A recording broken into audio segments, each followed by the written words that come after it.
আর লাগবে না। ওকে, thank you, thank you.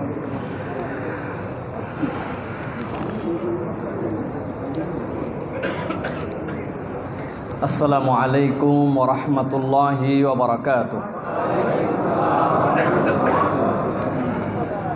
ইন্নাল হামদালিল্লাহ আলহামদুলিল্লাহি নাহমাদুহু ওয়া নাস্তাঈনুহু ওয়া নাস্তাগফিরুহু ওয়া নু'মিনু বিহি ওয়া নাতাওয়াক্কালু আলাইহি ওয়া নাউযু বিল্লাহি মিন শুরুরি আনফুসিনা ওয়া মিন সাইয়্যাতি আ'মালিনা মান ইয়াহদিল্লাহু ফালা মুদিল্লা লাহু ওয়া মান ইউদ্লিল ফালা হাদিয়া লাহু ওয়া আশহাদু আন লা ইলাহা ইল্লাল্লাহু ওয়াহদাহু লা শারীকা লাহু ওয়া আশহাদু আন্না সাইয়্যিদানা ওয়া হাবিবানা ওয়া তাবিবা কুলুবিনা মুহাম্মাদ الذي أرسل رسوله بالهدى ودين الحق ليظهره على الدين كله وكفى بالله شهيدا فقد قال الله سبحانه وتعالى في كلامه المجيد وفي فرقان الحميد أعوذ بالله من الشيطان الرجيم بسم الله الرحمن الرحيم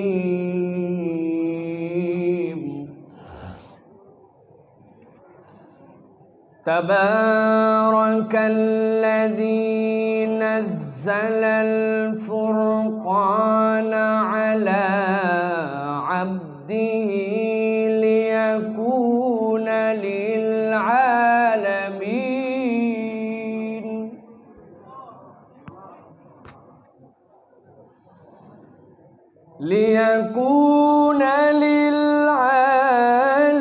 للعالمين نذيرا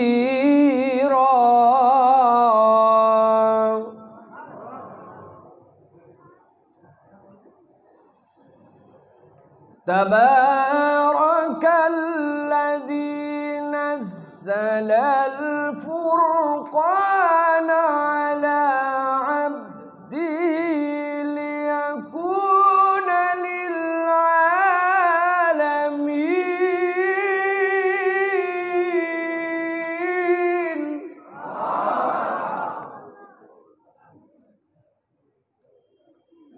ليكون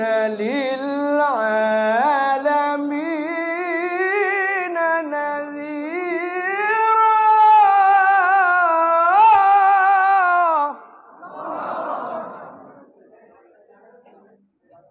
وقال الله سبحانه وتعالى آمرا ومخبرا للمؤمنين والمؤمنات إلى يوم القيامة إن الله وملائكته يصلون على النبي يا أيها الذين آمنوا صلوا عليه وسلموا تسليما اللهم صل على محمد وعلى آل محمد كما صليت على إبراهيم وعلى آل إبراهيم إنك حميد مجيد اللهم بارك على محمد وعلى آل محمد كما باركت على إبراهيم وعلى آل إبراهيم إنك حميد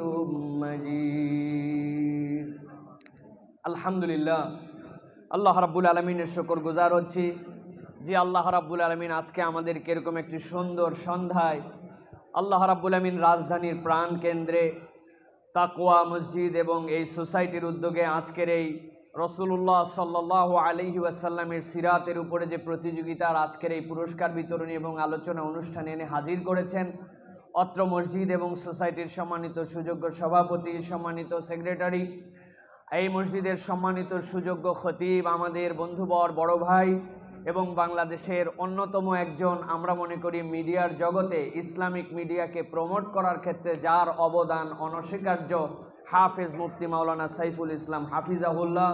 অত্র মসজিদের সুযোগ্য সম্মানিত ইমামবৃন্দ, সম্মানিত স্টাফবৃন্দ, আজকে আমাদের মাঝে উপস্থিত হবেন আমাদের প্রাণপ্রিয় শেখ আহমদুল্লাহ। আপনাদেরকে তেলাওয়াত করে শোনাবেন ইনশাআল্লাহ শেখ আহমদ ইউসুফ আল আজহারি। এর ফাঁকে আজকে আপনাদের মাঝে কিছু কথা বলার জন্য আল্লাহ রাব্বুল আলামিন আমাকে তৌফিক দিয়েছেন, এই জন্য আল্লাহর কাছে আমরা কৃতজ্ঞ হচ্ছি, আলহামদুলিল্লাহ। প্রিয় ভাইয়েরা, আল্লাহ রাব্বুল আলামিনের কাছে আমরা যেভাবেই কৃতজ্ঞ হই, এই কৃতজ্ঞতা আমরা এই সিজনে আল্লাহর কাছে যদি পরিপূর্ণভাবে আদায় করতে না পারি, তাহলে কখনোই আমার ধারণা যে আমরা এই সুযোগ পাবো কিনা এই বিষয়টি নিয়ে আমাদের দুইবার ভাবার মতো সময় আছে। কেননা আপনাদের কাছে বলি, আলোকিত জ্ঞানীর পেজ থেকে, সাইফুল ইসলাম ভাইয়ের বিভিন্ন সাইট থেকে, আমাদের সাইট থেকে একটা বিজ্ঞাপন দেওয়া হয়েছে যে আপনারা আসেন, আজকে তাকওয়া মসজিদে এরকম একটা মাহফিল হবে, সেই মাহফিলে আপনারা যোগদান করবেন। এই আমন্ত্রণ কি আপনারা শুনেছিলেন? যেই সময়ে আমন্ত্রণ আজকে মসজিদুত তাকওয়া ধানমন্ডিতে দেওয়া হচ্ছে, ঠিক একই পৃথিবীতে একই গ্রহে বসবাসরত এরকম দেশ আছে, দেশগুলোতে বারবার মানুষকে বলা হচ্ছে সামাজিক দূরত্ব মেনটেন করে 3 জন মানুষও আপনারা পাশাপাশি একত্রিত হবেন না। ভালোর ভালো কথা শুনলে ভালো, না শুনলে পুলিশের হাতে ইলেকট্রিক হান্টার দেওয়া হয়েছে, ইলেকট্রিক হান্টার গায়ের মধ্যে ঠেকায়া ওদেরকে কাঁপাকাঁপি করায়া ঘরের মধ্যে ঢুকায় দিচ্ছে, একত্র হতে দিচ্ছে না। আর রব্বুল আলামিন ওই সময় তার বিশেষ কৃপায় আপনাকে আমাকে আল্লাহর ঘরে নবী সাল্লাল্লাহু আলাইহি সাল্লামের সিরাত মাহফিলে হাজির করেছেন। এর থেকে বড় অনুগ্রহ বর্তমান পৃথিবীতে আর কিছুই থাকতে পারে না, ঠিক না? এটা আল্লাহ রাব্বুল আলামিনের দয়া। প্রিয় ভাইয়েরা, এই দয়ায় আমাদেরকে আল্লাহর প্রতি কৃতার্থ হতে হবে। আল্লাহ রাব্বুল আলামিনের প্রতি কায়মন বাক্যে আমাদেরকে সবসময় আল্লাহর প্রতি শুকরগুজার হতে হবে। আমি তো বলে থাকি প্রিয় ভাইয়েরা, ভূমিকা দিয়ে সংক্ষিপ্ত, আমার সময় খুবই সংক্ষিপ্ত, বলে দেওয়া হয় নাই। আমাকে যখন বলবেন শেষ, আমি তখন শেষ করে দেবো ইনশাআল্লাহ। প্রিয় ভাইয়েরা, আমি বলে থাকি আপনাদের কাছে, এটা স্মরণ করায় দেওয়ার জন্য বলছি, Europe, America, Netherland, Australia, Sweden, Denmark, এদের টাকা পয়সার মূল্যমান আমাদের থেকে অনেক বেশি। একটা পাউন্ড কিনতে হলে 130 টাকা খরচ করতে হয়, একটা ডলার কিনতে হলে আপনাকে 80 টাকার উপরে খরচ করতে হয়, ঠিক কিনা? ওরা প্রযুক্তিতে আগায়া, পৃথিবীর যত বোয়িং, পৃথিবীর যত আধুনিক আবিষ্কার, পৃথিবীর মহাকাশে যত বিজ্ঞানীরা নতুন করে পাঠাচ্ছে মঙ্গল গ্রহে, যে মঙ্গল থেকে রিসেন্ট আমাদের কাছে ছবি আসছে, আমরা মঙ্গলের ছবি দিকে বিস্মিত হচ্ছি, তারা প্রযুক্তিতে আমাদের থেকে আগায়া। তারা এই যে করোনার যে ভ্যাকসিন আমরা 2টা ডোজ নেওয়া শুরু করেছি, এই ভ্যাকসিনটা পর্যন্ত ইউরোপের দেশগুলো আবিষ্কার করে আপনার আমার কাছে পাঠিয়েছে। তারা প্রযুক্তিতে আগায়া, বিদ্যা বুদ্ধিতে আগায়া, আবিষ্কারে আগায়া। কিন্তু আমরা দেখতে পাচ্ছি করোনাকালীন মহামারীতে আক্রান্ত এবং মৃতের তালিকাতেও বাংলাদেশ আগায়া না তারা আগায়া? ব্যাপারটা কি? ওটা মিরাকলিক থিম। এইটা কেমন করে এইটা হলো? যারা প্রযুক্তিতে, জ্ঞানে, বিজ্ঞানে, বিদ্যা বুদ্ধিতে আগায়া, তারা আবার মরাতেও আগায়া। ব্যাপার কি? তার মানে বোঝা যায় কেবলমাত্র এই দুনিয়ার এই আগানোটাই আগানো নয়। আমার রব্বুল আলামিন যাদেরকে দয়া করে, যাদের প্রতি অনুগ্রহ করে এখন পর্যন্ত হেফাজত করেছেন, ওই আগানোতে যারা আগায় আছে প্রকৃত তারাই আগায়া, ঠিক কিনা? সুতরাং আমাদের একটা শ্রেণীর ইমান বিশুদ্ধ করতে হবে। লা দরার ওয়ালা দিরার। মুসলমানরা কাউকে ক্ষতি করতে বলে না, কাউকে ক্ষতি করেও না। মুসলমানরা মাস্ক পরবে, সামাজিক নিরাপত্তার বিধিবিধান মানবে, হাত ধুবে, পরিষ্কার পরিচ্ছন্ন থাকবে, সাথে সাথে ইমান এটাও রাখবে আমাদের থেকে বহু আগে তারা হাত ধোয়া জানতো, আমাদের থেকে বহু আগে তারা মাস্ক পরা জানতো, আমাদের থেকে বহু আগে তারা আইসিইউ, সিসিইউ, টিকা, ট্রিটমেন্ট, ম্যানেজমেন্টে আগায়া। কিন্তু আল্লাহ রাব্বুল আলামিন কেবলমাত্র এইগুলা দিয়ে যদি ঠেকানো যাইতো তাহলে তারা বেঁচে যেত। এইগুলাই একমাত্র ঠেকানো নয়, আল্লাহ যাদেরকে রক্ষা করবেন সেটাই মূলত আমাদের ইমান রক্ষা কবচ আমাদের, ঠিক কিনা? এটা ইমান মজবুত করতে হবে। মাস্ক খুলে ফেলতে বলছি না, স্যানিটাইজ করতে মানা করছি না, কিন্তু ইমান বাঁচায় রাখতে হবে। তারা আপনার আমার থেকে অনেক ভালো এইগুলা জানতো, কিন্তু তারপরেও তারা তাদের মৃত্যুকে ঠেকাতে পারে নাই, আক্রান্ত হওয়াকে ঠেকাতে পারে নাই। আমার আল্লাহ আমরা কিছুই না জানার পরেও এখন পর্যন্ত ভালো রেখেছেন, এটা আল্লাহর দয়া। এই জন্য বলি প্রিয় ভাইয়েরা, আল্লাহর দয়ায় কৃতজ্ঞ হতে যদি মন একটুখানি উল্টাপাল্টা করে, একটা সহজ ট্রিটমেন্ট দিয়ে আলোচনায় প্রবেশ করব। সহজ ট্রিটমেন্ট। পৃথিবীর মানুষ দুইভাবে খায়। কয়ভাবে? আমি যেখানে কথা বলি আমার কথায় রেসপন্স করতে হবে। আপনারা সুধী সমাজ জানি, কিন্তু এখন আমাকে এই জায়গাতে বসানো হয়েছে মানে আমি দু একটা কথা বলবো, আমার কথায় আপনাদেরকে রেসপন্স করতে হবে। মানুষ খায় কয় দিক দিয়ে? দুই দিক দিয়ে। একটা হচ্ছে মুখ দিয়ে খায়, আর একটা হচ্ছে নাক দিয়ে খায়। ঠিক না? আপনি বাপের কামাই ছিল, আমার আব্বা উপযুক্ত সময় ব্যবসা করার সিদ্ধান্ত নিয়েছিল, যথোপযুক্ত সময় মাল কিনা হয়েছিল, আমি কামাই রোজগার করতে পেরেছিলাম, বিদ্যা বুদ্ধিতে পারদর্শী হয়েছিলাম, আমি চাকরির উপযুক্ত আবেদন করেছিলাম, নানান কিছু দিয়ে আপনি ভাবতেও পারেন যে আপনি কামাই করে মুখ দিয়ে খান। এটাকে আমি আপনাদের সাথে ডিবেট করলে এখানেও আপনাদের এই যুক্তিকে পরাজিত করা যাবে, কিন্তু ডিবেট করব না। মেনে নিলাম যে আপনি কষ্ট করে ক্লেশ করে কামাই করে আপনি খাচ্ছেন, আপনার মুখের টুকু এটা আপনার হাতের কামাই। কিন্তু আমার জিজ্ঞাসা হচ্ছে, আপনার হাতের আগে ওই খাবারের পেটকে সচল রাখার জন্য, ওই খাওয়ার যোগ্যতা অর্জন করার জন্য আরেকটা খাবার খেতে হয়, সেটা নাক দিয়া। কি দিয়ে? অক্সিজেন। কারা কারা অক্সিজেন কিনে কিনে খান? হাত তোলেন। আমার আব্বা অসুস্থ হয়েছিলেন, হাসপাতালে ভর্তি করেছিলাম করোনার সময়। এই আপনাদের ঢাকার বিখ্যাত হাসপাতালে 5 দিন আইসিইউতে ছিলেন। বিল যখন হয়েছে, বিল দেখে তো ঘাবড়াইছি, কিন্তু বিল দেখার পরেও মানুষটা যখন সুস্থ হয়ে ফেরত গেছেন আমরা খুশি। তবে সব তালিকা চেক করে দেখলাম হাওয়া খাওয়ার বিল হচ্ছে 69,000। হাওয়া খাওয়া মানে বুঝেন? অক্সিজেনের বিল 69,000। 60 বছর বাঁচলো, 5 দিনের অক্সিজেনের বিল লেগে গেল 69,000। আমি বলবো, যখন আল্লাহ এবং তার রাসূলের বিধিবিধানে এই শরীর এই মন আপনাকে বিট্রে করার চেষ্টা করবে, আপনার ডোজ হচ্ছে হয় আমার কাছে আসবেন অথবা নিজে নিজে আপনারা সিদ্ধান্ত নেবেন। আমার কাছে আসলে এক্ষুনি পরীক্ষা পাবেন, আর পরবর্তীতে বলে দিলে নিজেরাও করতে পারবেন। আমার কাছে কেউ আসতে চাইলে আসতে পারেন। 3 মিনিট হাত আর মুখটা ধরবো, নাক ধরবো আর মুখ ধরবো, ঠেসে আটকায় রাখবো আপনারে। এরপরে যখন আপনি এমন তাবাল করবেন যে আমারে ছাইরে দাও, মরে গেলাম, তখন ছেড়ে দিব। তাহলে বোঝা যাবে যে আপনার নাকের যে খাবার, এই খাবার আপনি খান না, এটা রব্বুল আলামিন আপনাকে দেন। যিনি খাওয়ায় আপনাকে মুখের খাবার আর পেটের খাওয়ার যোগ্যতা দিচ্ছেন, ওই নাকের খাবার যিনি দিচ্ছেন, তার হুকুমের বরখেলাপ এই শরীর করতে চাইলে সাথে সাথে নিজের হাত নিজের মুখ দিয়ে ধরবেন, অথবা কাউরে বলবেন যে ভাই এদিকে আয় তো, আমার একটুখানি মনটা উতাল পাতাল করছে, একটু ঠিক করে দে। আসবে, আসার পরে আস্তে করে নাক ধরতে বলবেন আর মুখ ঠেঁচে দিতে বলবেন। তবে বলে দিবেন 2 মিনিট পরে ছাইরে দিস, তাছাড়া কিন্তু অবস্থা খারাপ। মনে থাকবে প্রিয় ভাইয়েরা? মনে থাকবে? মন অবাধ্য হতে চাচ্ছে, নামাজে যেতে মন চায় না, মিথ্যা কথা বলতে মন চাচ্ছে, আচরণ নষ্ট হয়ে যাচ্ছে। আমি দেখতে পাচ্ছি আল্লাহ রসুলের অবাধ্য হতে হচ্ছে, সাথে সাথে একজনকে ডাক দিয়ে বলবেন নাক আর মুখ ঠাইসে ধর। যেই আল্লাহ আমার অক্সিজেন দিয়ে খাওয়ায়, ওই আল্লাহর বিপক্ষে আমার মন চলতে চায় কেন? ওরে ট্রিটমেন্ট দিতে হবে, ঠিক কিনা? তবে ভাই মেহেরবানি করে বলে দিবেন, ও যদি আবার মেজাজি হয়, ঠাইসে একবার যদি ধরে তো অবস্থা খারাপ। এই জন্য বলবেন 2 মিনিট পর একবার চেক করে দেখবি যে আমি রাজি হচ্ছি কিনা।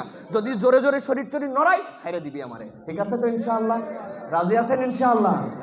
প্রিয় ভাইয়েরা, এটা হচ্ছে আপনার আমার জন্য একটা ডোজ যে আল্লাহ রাব্বুল আলামিনের কৃতজ্ঞহীন মন হতে চাবে কেন? আল্লাহ রাব্বুল আলামিন আপনাকে আমাকে হেফাজত করে এই পর্যন্ত রেখেছেন, এই কৃতজ্ঞতার কোনো শেষ নাই। আলহামদুলিল্লাহ বলেন। আর একটু জোরে হিম্মত করে জবান ছেড়ে আল্লাহকে খুশি করার জন্য তাকওয়া মসজিদের ইতিহাসে সবচেয়ে জবান ছেড়ে একটা আপনারা এখন আলহামদুলিল্লাহ বলেন। আর একটু জোরে বলেন আলহামদুলিল্লাহ। আল্লাহ কবুল করুক, বলেন আল্লাহুম্মা আমিন। প্রিয় ভাইয়েরা, আমি সংক্ষিপ্ত সময়ে আপনাদের কাছে নির্ধারিত একটা বিষয়ে কিছু কথা বলতে চাই। রাসূলুল্লাহ সাল্লাল্লাহু আলাইহি সাল্লামকে আমরা সবাই ভালোবাসি, ঠিক না? কিন্তু আমরা একটা জিনিস জানি না, সেটা হচ্ছে আমরা জানি যে বুনিয়াল ইসলাম আলা খামসিন, ইসলামের বেনা, ইসলামের ভিত্তি হচ্ছে 5টা। জানেন তো আপনারা? এটা ডিটেলস আলোচনা করার সুযোগ নাই। ইসলামের বেনা যেরকম 5টা, এই বেনা না থাকলে যেরকম ইসলামের আপনার মূল্য থাকে না, আপনি ইসলামকে মানতেছেন এটা আপনি আর বলতে পারেন না। আপনি কোনো ইনস্টিটিউটে স্কুলে যদি আপনার নাম টিকায় রাখতে চান, সেখানে ক্লাস করতে হয়, পরীক্ষা দিতে হয়, সেখানে আপনাকে স্কুলের রুলস অ্যান্ড রেগুলেশন আপনাকে ফলো করতে হয়। এইটা যদি না করেন তাহলে ওই স্কুলের ছাত্রত্ব আপনার যেরকম থাকবে না, ঠিক একই রকম ইসলামেরও বেনা আছে। এই বেনা না মানলে ইসলামের স্কুলে আপনার নাম থাকবে না, ঠিক কিনা? এটা আমার আলোচ্য বিষয় নয়। বিষয়টা হচ্ছে রাসূলুল্লাহ সাল্লাল্লাহু আলাইহি সাল্লামকে বিশ্বাস করি, রাসূলুল্লাহ সাল্লাল্লাহু আলাইহি সাল্লামকে মানি, আল্লাহর নবী আমার নবী, আমার নবীর নাম মুহাম্মদ সাল্লাল্লাহু আলাইহি সাল্লাম, এই কথাকে আপনার স্বীকৃতি দিলেও কোরআন সুন্নাহ অনুযায়ী এই কথারও কিছু বেনা আছে।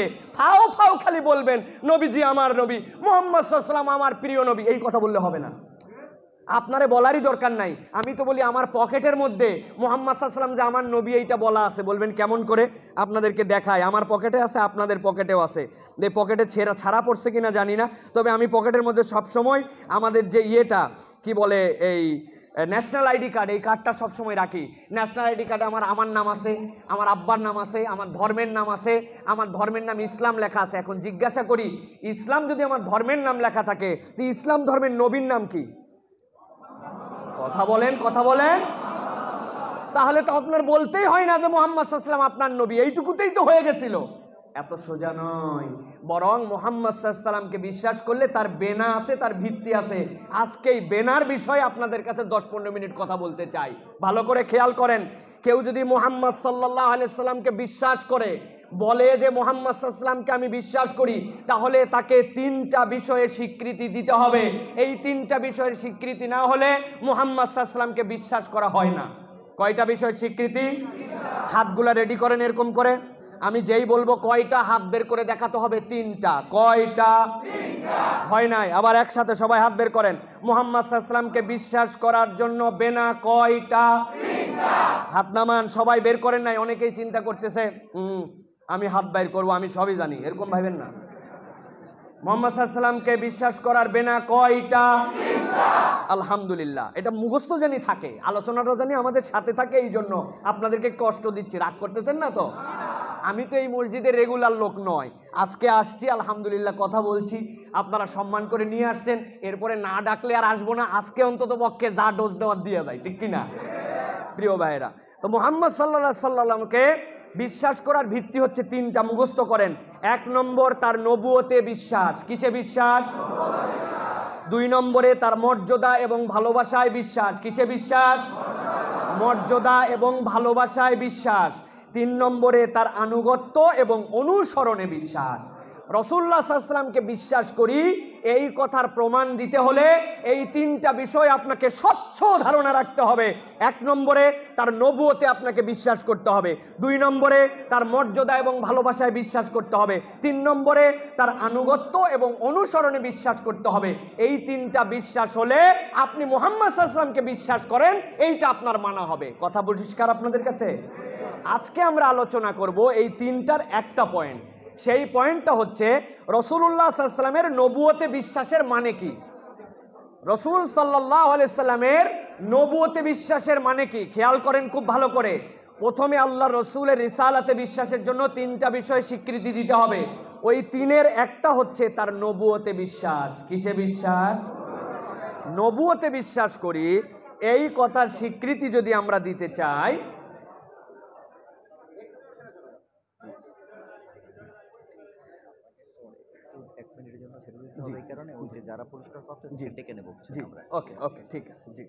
ইনশাআল্লাহ। তাহলে নবুয়তে বিশ্বাস, এবার আমরা আলোচনা করব আজকে 3টা পয়েন্টের প্রথম পয়েন্ট। খুব মনোযোগ দিয়ে কথাগুলি শুনে ফেলেন। 1 নম্বরে নবুয়তে বিশ্বাস যদি আমরা স্বীকৃতি দিতে হয়, তাহলে আমাদেরকে 4টা বিষয়ের ঘোষণা পরিষ্কার করতে হবে। আল্লাহ রসুলের নবুয়তে আমি বিশ্বাস করি, স্বীকৃতি দেই, এই ক্ষেত্রে আমাকে 4টা বিষয়ের ঘোষণা পরিষ্কার করতে হবে। কয়টা বিষয়? কয়টা বিষয়? জি, ওকে ওকে, জি জি, ওকে জি, মাইক দিচ্ছি আপনাকে, আপনাকে মাইক দিচ্ছি। বিসমিল্লাহির রহমানির রহিম। সম্মানিত অতিথিবৃন্দ, আপনাদের মধ্যে যারা আজকে পুরস্কার প্রাপ্ত হয়েছেন, তারা মেহরবানি করে আমাদের এখান দিয়ে এসে পেছনে চলে আসেন। যারা আজকে পুরস্কার প্রাপ্ত হয়েছেন প্রতিযোগিতায়, আপনারা মেহরবানি করে এখানে চলে আসেন, পেছনে চলে আসেন। আমাদের মসজিদের মাদ্রাসার হাফেজ যারা হয়েছেন তারা সহ যারা পুরস্কার প্রাপ্ত হয়েছেন, আপনারা এখানে চলে আসেন। ঠিক আছে, ওকে জি, আলহামদুলিল্লাহ। যারা আজকের এই সুন্দর প্রোগ্রামের যারা পুরস্কার প্রাপ্ত আপনারা, জি ওকে, আপনাদের যারা পুরস্কার প্রাপ্ত আপনাদেরকে গ্রিন রুমে পেছনে আসার জন্য অনুরোধ করা হচ্ছে ইনশাল্লাহ। আমাদের প্রোগ্রামটা খুবই শর্ট টাইমের, আমি আপনাদের কাছে খুবই সংক্ষিপ্ত সময় শেষ করব ইনশাল্লাহ। তবে সাইফুল ভাইকে আমি অনুরোধ করব আমাকে একটু জানিয়ে রাখতে যে আমি আর কয় মিনিট সময় পাবো, যাতে আমার যারা শ্রোতা তাদের কাছে একদম হুট করে চলে গেলে তারা অনেক কথা বুঝার গ্যাপ থাকবে। এই জন্য আমাকে টাইম বলে দিলে আমি সেই অনুযায়ী কথা শেষ করে দেবো ইনশাআল্লাহ। তাহলে নবুয়তে বিশ্বাসের ক্ষেত্রে আমাদেরকে 4টা বিষয়ে স্বীকৃতি দিতে হবে। কয়টা বিষয়? 1 নম্বরে রাসূলুল্লাহ সাল্লাল্লাহু আলাইহি সাল্লামের নবুয়ত সার্বজনীন। বলেন কি? রাসূলুল্লাহ সাল্লাল্লাহু আলাইহি সাল্লামের নবুয়ত সার্বজনীন, এটা আপনাকে স্বীকৃতি দিতে হবে। বাদা মুহাম্মাদিন সাল্লাল্লাহু আলাইহি সাল্লাম ইলা ইয়াউমিল কিয়ামা, আল্লাহর নবীর আসার পরের থেকে কিয়ামত পর্যন্ত সকল মানুষ, সকল কাল, সকল যুগ, সকল শ্রেণীর জন্য আপনার আমার নবীর নবুয়ত সার্বজনীন। তার নবুয়তের মধ্যে সকল জাতি গোষ্ঠীর মুক্তির সনদ দেওয়া আছে। এইটা আপনাকে বুঝে না বুঝে স্বীকৃতি দিতে হবে, ঠিক কি না? মাথায় ধরুক না ধরুক সেটা আলাদা বিষয়, কিন্তু আপনাকে স্বীকার করতে হবে আল্লাহর নবীর নবুয়তে বিশ্বাস করি মানে আমার নবীর নবুয়ত সার্বজনীন। এটা 1 নম্বর। 2 নম্বরে আপনাকে স্বীকার করতে হবে আল্লাহ রসুলের মাধ্যমে নবুয়তের সমাপ্তি হয়েছে, আমার নবীর পরে আর কোন নবী আসবে না। জোরে বলেন আসবে না। কেউ যদি আমাদের কাছে বুঝায় আহমদিয়া সুন্নিয়া জামাত নামে একটা দল আছে, ওই দলেরা বলতেছে নবী আমরাও আল্লাহর নবীকে স্বীকার করি, তবে উনার প্রতিও কিছু নবুয়ত আসছে, তাহলে এই ব্যক্তি কি মুসলমান না কাফের? আমরা দ্ব্যর্থহীন কণ্ঠে জানাতে চাই বাংলাদেশে খ্রিস্টান থাকবে, নাসারা থাকবে, ইহুদি থাকবে, সকল জাতি গোষ্ঠী উপজাতি সবাই সহ অবস্থানে বাংলাদেশে সুন্দরভাবে থাকবে, কিন্তু প্রত্যেকের পরিচয় পরিষ্কার করে থাকতে হবে। আমার নবীকে কেউ যদি স্বীকার না করে, আমার নবীর রিসালাতের শেষের স্বীকৃতি যদি কেউ না দেয়, খাতামুন নবীনের স্বীকৃতি যদি না দেয়, বাংলাদেশে থাকবে, বাংলাদেশে খাবে, বাংলাদেশের রাষ্ট্রীয় সকল সুযোগ সুবিধা গ্রহণ করবে, কোনো আপত্তি নাই, কিন্তু যদি স্বীকার না করো কাফের পরিচয় নিয়ে থাকতে হবে, মুসলমান পরিচয় নিয়ে বাংলাদেশে থাকতে পারবে না। এটাই শেষ কথা, এটাই শেষ কথা, এটা ঈমানের কথা। এটা প্রধানমন্ত্রী যদি মুসলমান দাবি করেন, রাষ্ট্রপতি যদি মুসলমান দাবি করেন, আপনি যদি মুসলমান দাবি করেন, এটাই আমাদের দাবি। তারা থাকবে দেশে, কেউ তাদেরকে ডিস্টার্ব করবে না, কিন্তু আমার নবীর পরে নবী আছে, শেষ নবীকে স্বীকার যদি না করে তাহলে তাদেরকে কাফের মুশরিকের পরিচয় নিয়ে থাকতে হবে। এটা 2 নম্বর স্বীকৃতির ঘোষণা। ভালো করে মগজ একদম পরিষ্কার করে নেবেন, এখানে কোনো আবেগের জায়গা নাই, কোনো আবেগের জায়গা নেই এই জায়গাতে। এটা হচ্ছে বিশ্বাসের জায়গা। আল্লাহর নবীকে আমি নবী মানি, থাকুক না ওরা আছে, ওদের সাথে ঝামেলা করার দরকার কি? আমরাও মুসলমান, ওরাও মুসলমান, এই কথা বলছেন তো আপনার ঈমান চলে যাবে, ঠিক না? এটা ঠাট্টা মশকরার বিষয় নয় প্রিয় ভাইয়েরা। 3 নম্বরে আপনাকে কি স্বীকৃতি দিতে হবে? রাসূলুল্লাহ সাল্লাল্লাহু আলাইহি সাল্লাম নবুয়তের দায়িত্ব পরিপূর্ণভাবে আদায় করেছেন। বুঝছেন? আজারাই ঠিক বলেন না, বিপদের বাজার আছে এর মধ্যে। রাসূলুল্লাহ সাল্লাল্লাহু আলাইহি সাল্লাম নবুয়তের দায়িত্ব পরিপূর্ণভাবে আদায় করেছেন। বুঝেছেন? বুঝেন নাই? আমরা শরীয়ত মেনেই বিবাহ করেছি, আমরা করেছি, হ্যাঁ, যা বুঝার বুঝে নেন। উনাদের ধারণা শরীয়তটা হচ্ছে অমুক ছেলে এত টাকা দেন মোহরে, তার বাপ অমুক, তার নানা অমুক, দাদা অমুক, অমুক মেয়েকে বিবাহ করার জন্য প্রস্তাব দিতেছে, আপনি কি কবুল বলেন? উনি খানিকক্ষণ তারপরে বলছে কবুল, আর তারপরে আবার রিপ্লাই আসছে যে আপনি কি তাকে আপনার স্ত্রী হিসাবে গ্রহণ করেন? উনিও তো ডাইরেক্ট বলে দিছে কবুল। মনে করছে এইটুকুই কেবলমাত্র শরীয়ত, এটার নামই শরীয়ত। স্পষ্ট কণ্ঠে বলে দিতে চাই, এটার নামই কেবল শরীয়ত নয়। বিয়ের আগের অনুষ্ঠান, অলিমার অনুষ্ঠান, বিয়ের মেহেদির অনুষ্ঠান, হলুদের অনুষ্ঠান, গান বাজনার অনুষ্ঠান, সিনেমাগ্রাফি নাম দিছে, দিয়ে তার অনুষ্ঠান, হারাম যেগুলো কারবার আছে, যেইগুলা ডিস্কো ড্যান্স পার্টি, যেইগুলা ওয়েডিং সিনেমনির নাম দেওয়া হচ্ছে, এইগুলা একটাও যদি আমার নবী না বলে যান, ইসলামে না থাকে, এইগুলা একটা পালন করাও আপনার জন্য শরীয়ত পালন করা নয়, ঠিক কিনা? কি স্বীকৃতি দিচ্ছেন আপনি? আপনি তার মানে বুঝাচ্ছেন ইজাব কবুলের ওইটুকু নবীজি বুঝছিলেন, ওইটুকু দিয়ে গেছেন। নবীজি বুঝলোই না যে একটা মেহেদি করা লাগে, নবীজি বুঝলোই না একটা হলুদ করা লাগে, নবীজি এন্ট্রি দেওয়া লাগে এরকম করে বুঝলোই না। আগে ড্রেস বাগায় গান করা লাগে, আনন্দ ফুর্তি করা লাগে, ইসলাম 1450 বছর আগে ছিল, তো তখন নবীজি এত বুঝেন নাই। ঈমান থাকবে? আপনি যে বলতেছেন লা ইলাহা ইল্লাল্লাহ মুহাম্মাদুর রাসূলুল্লাহ, আপনার কোথায় রাসূল বানা হয়েছে? আপনি তো বুঝেনই নাই যে রসুল মানাই হয় নাই। আমার নবীর নবুয়তের স্বীকৃতি দিলে আপনাকে বলতে হবে আমার নবী নবুয়তের সকল বিধি বিধান পরিপূর্ণভাবে আদায় করে গেছেন, তার মধ্যে কোনো অপূর্ণতা নাই। আপনি নতুন কিছু ঢুকালে আপনি বুঝছেন অপূর্ণতা ছিল, নবী মানা হইছে? রাগ করতেছেন? রাগ করলে আমার কিচ্ছু করার নাই। নবীজি আল্লাহ রসুলের রাগ করা লাগবে, আমারে রাগ করে কি করবেন আপনি? 3 নম্বর স্বীকৃতি এটা। 4 নম্বর, নবুয়তের সকল শিক্ষা সন্দেহাতীতভাবে নির্ভুল। কি স্বীকৃতি দিতে হবে? আল্লাহর নবীর নবুয়তের সকল শিক্ষা সন্দেহাতীতভাবে নির্ভুল।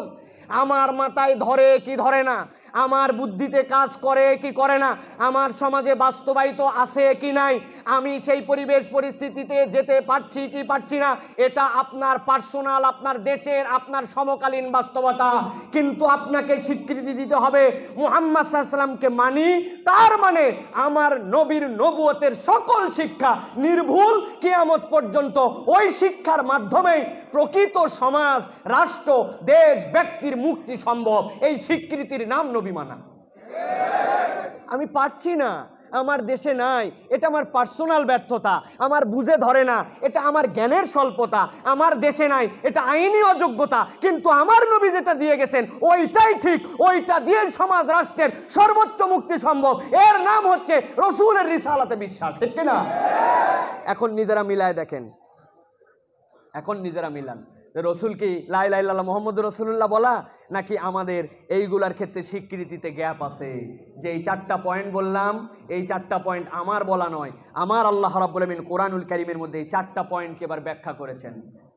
আল্লাহ রাব্বুল আমিন বলছেন তাবৎ পৃথিবীর মানুষের জন্য, কোরআনুল কারীমের 34 নম্বর সূরা, সূরা সাবার 28 নম্বর আয়াতের মধ্যে আল্লাহ রাব্বুল আলামিন বলছেন, দুনিয়ার মানুষ শোনো শোনো, আমি তোমাদের কাছে আমার নবীর এই 4টা স্বীকৃতির বিষয়ে কোরআনের মধ্যে 4টা আয়াতে কারিমা দিলাম। এই 4টা আয়াতে কারিমা নিয়ে তোমরা বুঝে নাও নবী কেমনে মানতে হয়, নবীরে কেন মানতে হবে, এই 4টা বিষয়ের স্বীকৃতি তোমরা কেমন দিবে। আল্লাহ বলছেন ওয়ামা আরসালনাকা ইল্লা কাফাতাল লিন্নাসি বাশীরাও ওয়া নাযীরা। আল্লাহ বলছেন রসুল আপনি দুনিয়ার মানুষকে জানিয়ে দেন, দুনিয়ার বুকে আপনাকে প্রেরণ করা হয় নাই। ওয়ামা আরসালনাকা, আপনাকে প্রেরণ করা হয় নাই। একসাথে উত্তর দেন তো, আল্লাহর নবীকে দুনিয়াতে প্রেরণ করা হয়েছে কি হয় নাই? আল্লাহ বললেন ওয়ামা আরসালনাকা, আপনাকে প্রেরণ করা হয় নাই। তারপরে আল্লাহ বলছেন ইল্লা দ্বারা ইস্তেসনা করে, তবে হ্যাঁ রসুল আপনাকে প্রেরণ করা হয়েছে। কিভাবে প্রেরণ করা হয়েছে? কাফাতাল লিন্নাসি বাশীরাও ওয়া নাযীরা, পৃথিবীর যত মানুষ আসবে, যাদেরকে মানুষ বলা হবে, সব মানুষের জন্য আল্লাহ রাব্বুল আলামিন আপনাকে রসুল করার যোগ্য করে, সার্বজনীন করে আপনাকে প্রেরণ করেছেন। সুবহানাল্লাহ। এরপরে রসুলের 2টা ঘোষণা দিচ্ছেন আল্লাহ। আল্লাহ বলছেন আপনি দুনিয়ার মানুষের কাছে যে জানান আপনার পরিচয় বাশীরাও ওয়া নাযীরা।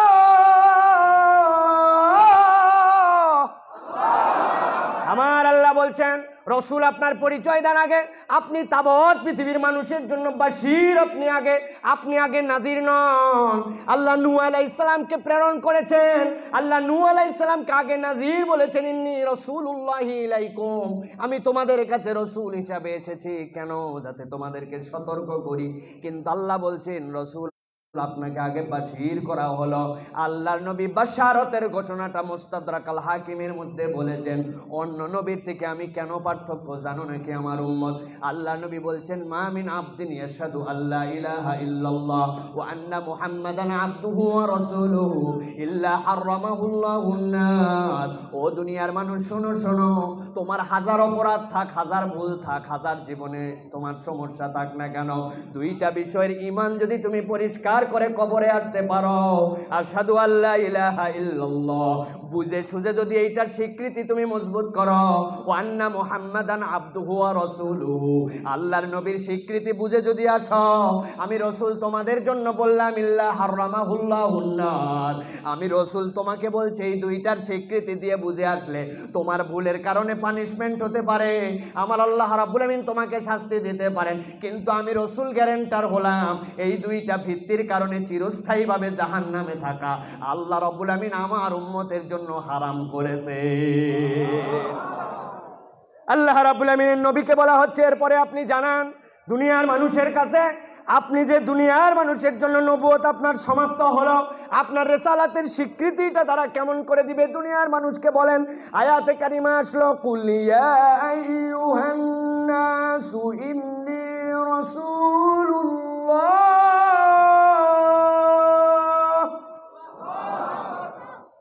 কুল ইয়া আইয়ুহান নাসু ইন্নী রাসূলুল্লাহ ইলাইকুম জামিআ,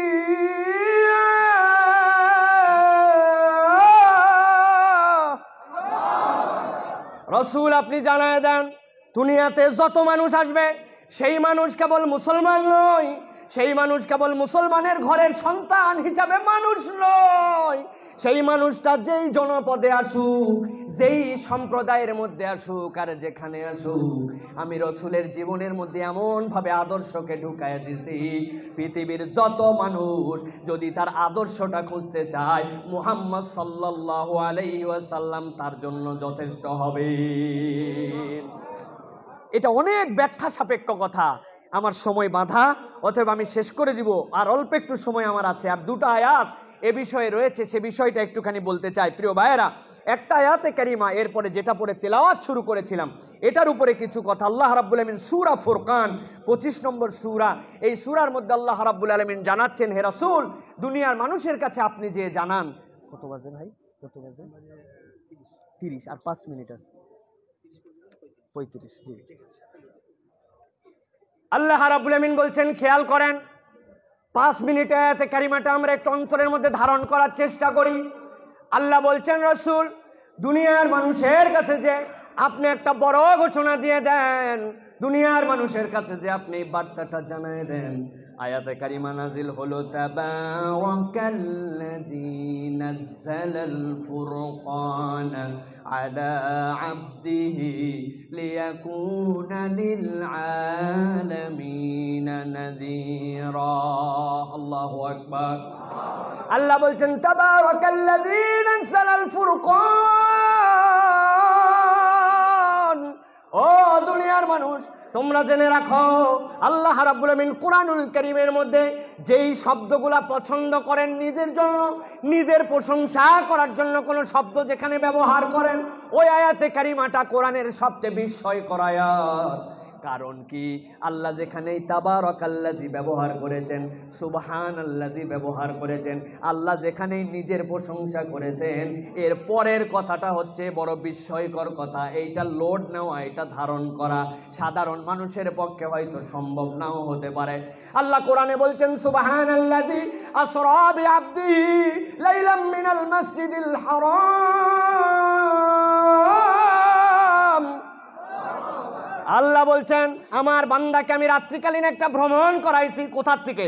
বাইতুল মুকাদ্দাসে নিয়ে গেছি, কাবার চত্বর থেকে এক ধাপ দিয়া, সুবহানাল্লাহ, ওইখান থেকে নিয়ে গেছি প্রথম আসমান এক ধাপ, দ্বিতীয় আসমান এক ধাপ, এরকম করে 7 আসমান পার করেছি। আধুনিক বিজ্ঞান এত আবিষ্কার, এত মঙ্গল গ্রহ যাই বলুক না কেন, সবগুলা প্রথম আসমানের নিচে এখনো উপরে যেতে পারে নাই। আল্লাহ বলছেন এটা এত বিস্ময়কর ঘটনা, তোমার মাথায় কাজ করবে না, তোমার বোধে ধরবে না, কিন্তু ঈমান আনতে হবে। এই জন্য আমি আল্লাহ বললাম সুবহানাল্লাযী আসরা বিআবদিহি।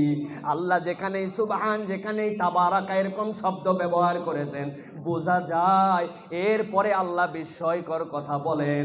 এই আয়াতে কারিমার মধ্যে আল্লাহ বললেন তাবারাকাল্লাযী নাযালাল ফুরকানা আলা আবদিহি। তার মানে বোঝা যায় এই আয়াতে কারিমার মধ্যেও বিস্ময়কর কিছু কথা আল্লাহ বলেছেন। সুবহানাল্লাহ। কি বলছেন আল্লাহ খেয়াল করেন তো এবার। তাবারাকাল্লাযী নাযালাল ফুরকানা আলা আবদিহি। ও দুনিয়ার মানুষ, আমি আল্লাহ নিজেই নিজের প্রশংসা করে বলছি, আমি রব্বুল আলামিন এই ফুরকান সত্য মিথ্যার পার্থক্যকারী এই গ্রন্থকে আমি রব্বুল আলামিন তোমাদের নবীর প্রতি অবতীর্ণ করেছি। আবদিহি, এইটা তোমরা স্বাভাবিক কোনো ঘটনার মধ্যে নিও না, স্বাভাবিকভাবে মনে করো না। এইটা আল্লাহর রসুলের প্রতি অবতীর্ণ হওয়াটা আল্লাহর পক্ষ থেকে দুনিয়াবাসীর জন্য সবচেয়ে অস্বাভাবিক একটা সত্য। সুবহানাল্লাহ। কেমন করে এটা সত্য অস্বাভাবিক আল্লাহ কোরআনে অন্য জায়গায় ব্যাখ্যা করেছেন। আল্লাহ বলছেন লাউ আনজালনা হাযাল কুরআনা আলা জাবালিন লারাআইতাহু খাশিআন মুতাসাদ্দিআন। আমার আল্লাহ বলছেন ও দুনিয়ার মানুষ, ওই যে হিমালয়ের পাহাড় দেখতে পাও, কত উঁচু উঁচু পাহাড় দেখতে পাও, ওই পাহাড়ের প্রতি যদি কোরআন অবতীর্ণ করতাম, কোরআনের লোড নিতে পারতো না, থরথর করে কাঁপতো। কোরআন লোড নিতে পারতো না, থরথর করে কাঁপতো। আল্লাহর কথা বিশ্বাস করি, কিন্তু আল্লাহ এই পাহাড়ের আবার বর্ণনা দিচ্ছেন ওয়াল জিবালা আউতাদা। কেন আমি সাগরের কথা বললাম না? কেন আমি মরুভূমির কথা বললাম না?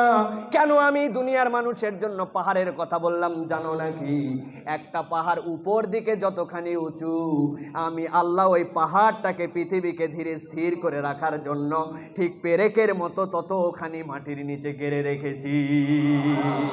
ওই পাহাড়টা যেইটা অত উঁচু, তার উপরেও কোরআন আসলে কোরআনের লোড নিতে পারতো না, কিন্তু আমার বিস্ময়কর বান্দা মুহাম্মদ সাল্লাল্লাহু আলাইহি ওয়াসাল্লাম, তার উপরে আমি এই কোরআনকে নাজিল করেছি। আমার রসুল একটুও নড়াচড়া করে না। আল্লাহু আকবার। আল্লাহ বলছেন প্রিয় মুসলমানেরা, বুঝার চেষ্টা করো। তাবারাকাল্লাযী নাযালাল ফুরকানা আলা আবদিহি। কোরআন তো অবতীর্ণ করলাম বিস্ময়কর ভাবে। আমি রব্বুল আমিন তোমাদের জন্য এই ফুরকানটা দিলাম আমার হাবিবের উপরে, কিন্তু কেন আমি রব্বুল আমিন এইটাকে আরো বিস্ময়কর করেছি জানো নাকি? হে রাসূল আপনি জানায় দেন। সেইটার কারণ হচ্ছে লিয়াকুনা লিল আলামিনা নাযীরা। আমি রব্বুল আলামিন বললাম এই কোরআন এমন একটা গ্রন্থ, এর মধ্যে এমনভাবে আমি আল্লাহ সব বিষয়গুলোকে ইনস্টল করে দিয়েছি, কিয়ামত পর্যন্ত আপডেট করার প্রয়োজন পড়বে না।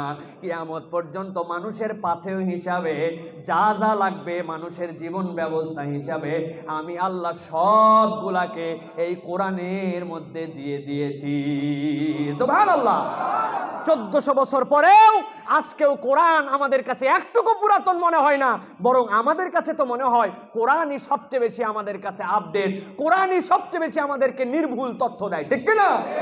আমরা যখন মানুষকে কোরআনের দিকে ডাকি, এখন একটা শ্রেণী আমাদেরকে বলে আরো বাংলাদেশের এই হুজুররা, এই মোল্লারা বাংলাদেশকে 200 বছর পিছায় নিয়ে গেছে, বলে না ভাই? আমি বলি ভাই আল্লাহ আপনাদের প্রতি রহম করুক, আল্লাহ আপনাদের প্রতি দয়া করুক। আমরা কেবল চেষ্টা করে 200 বছর নিয়ে গেছি বলতেছেন, আমাদের তো টার্গেট 200 বছর না, আমাদের টার্গেট বাংলাদেশকে 1450 বছর পিছনে নিয়ে যাওয়া, ঠিক কিনা? টার্গেট কেবল আপনারা দিয়েছেন 200 বছর, আমাদের টার্গেট 1450 বছর। স্পষ্ট করে বলতে চাই, রাসূলুল্লাহ সাল্লাল্লাহু আলাইহি সাল্লামের সময়ে নারীদের অমর্যাদা ছিল, সমাজে বখাটেপনা ছিল, যুদ্ধ ছিল, হিংসা ছিল, সমাজকে অশ্লীলতায় ভরে ফেলেছিল, শিশুদেরকে হত্যা করত, যুদ্ধ করাকে অপরাধ মনে করত না, জুয়া খেলাকে কোনো কিছুই মনে করত না, নারীদেরকে হত্যা করে দেওয়া, বেইজ্জত করা, পণ্য হিসেবে ব্যবহার করা, মদ, জুয়া, মারামারি, রাহাজানি, আল্লাহর সাথে শিরিক করা, হিংস্র একটা সমাজ প্রতিষ্ঠা করা, ব্যবসায়ীদেরকে ধোঁকা দেওয়া, কিছুই তারা মনে করত না। আমার নবী সাল্লাল্লাহু আলাইহি সাল্লাম ওই সমাজে আসার পরে আইয়ামে জাহিলিয়াতের সমাজকে আইয়ামুন নূর বানালেন, ওই সমাজকে পরিবর্তন করে আলোকিত করলেন। যেই সমাজে চুরি ছিল নিয়মিত পেশা, ওই সমাজে দরজা খুলে রাখলেও 1000 কিলোমিটারে কেউ চুরি করতো না। যেই সমাজে নারীর ইজ্জত ছিল না, ওই সমাজে নারী যদি পর্দা ছাড়াও ঘুরতো, একটা পুরুষ তার দিকে চোখ তুলে তাকাতো না। যেই সমাজকে আল্লাহ রাসূল পরিবর্তন করেছিলেন, আমাদেরও টার্গেট কোরআন সুন্নাহ দিয়ে 1400 বছর পূর্বের সেই রকম সমাজের রূপটাকে বাংলাদেশে কায়েম করা, ঠিক না? সুতরাং যেই বলবে আপনাদেরকে হুজুররা আলেম ওলামারা বাংলাদেশে পিছাই নিয়ে যাচ্ছে, আপনারা বলবেন আপনাদেরকে দোয়া করি, মাত্র 200 হয়েছে, আর মাত্র 1250 দরকার, ঠিক কিনা? রাজি আছেন তো ইনশাআল্লাহ? আর অনেক কথা ছিল, আমাদের শ্রদ্ধেয় শায়েখরা সবাই চলে আসছেন। আমি আমার কথা আর একটুকু বৃদ্ধি করব না। কথার মধ্যে যদি ভুল হয়ে থাকে, আপনাদের সন্তান হিসাবে, ছোট মানুষ হিসাবে আপনারা ক্ষমার সুন্দর দৃষ্টিতে দেখবেন। যদি কল্যাণকর কিছু বলা থাকে, এইটা আপনি আমরা সকলে পালন করার চেষ্টা করি। ওমা তাওফিক ইল্লা বিল্লাহ, সুবহানাকাল্লাহুম্মা বিহামদিকা, আশহাদু আল্লা ইলাহা ইল্লা আনতা, আস্তাগফিরুকা ওয়া আতুবু ইলাইক। আসসালামু আলাইকুম ওয়া রাহমাতুল্লাহি ওয়া বারাকাতুহু।